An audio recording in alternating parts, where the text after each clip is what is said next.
శ్రీమాత్రే నమః. నేను మీ చిర్రావూరి.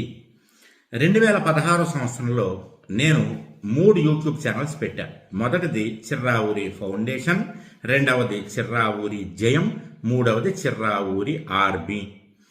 అయితే అప్పటి నుంచి పెద్ద విమర్శలు ఏం రాలేదు, కానీ ఈ మధ్యకాలంలో ఎక్కువగా చిర్రావూరి గారు పెద్దవాళ్ళు చెప్పిన మంచిగా నా మంచి కోసమే చెప్పారు. మనం భారతదేశంలో ఉంటున్నాం కాబట్టి ఇండియన్ ఆర్మీకి తప్ప ఇక ఏ ఛానల్కి కూడా ఇంకెక్కడా కూడా ఆర్మీ అనేటటువంటి పదం వాడకుండా ఉంటే మన దేశాన్ని గౌరవించినట్టుగా ఉంటుందండి, సైన్యాన్ని గౌరవించినట్టుగా ఉంటుందని చాలామంది పెద్దలు చెప్పారు నాకు.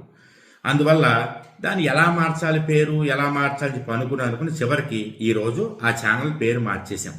ఇక నుండి చిర్రావూరి ఆర్మీ ఛానల్ చిర్రావూరి డిబ్బు ఛానల్గా పిలువబడుతుంది. అదే పేరుతో కంటిన్యూ అవుతుంది. మన కుక్కపిల్ల డిబ్బు ఉంది కదా, దానికి సంబంధించినటువంటి వీడియోలన్నీ, పిల్లలకు సంబంధించినటువంటి వీడియోలు, పిల్లల సరదా కోసం తీసేటువంటి వీడియోలన్నీ కూడా ఆ చిర్రావూరి డిబ్బు యూట్యూబ్ ఛానల్లో ఉంటాయి, గమనించండి. జయం.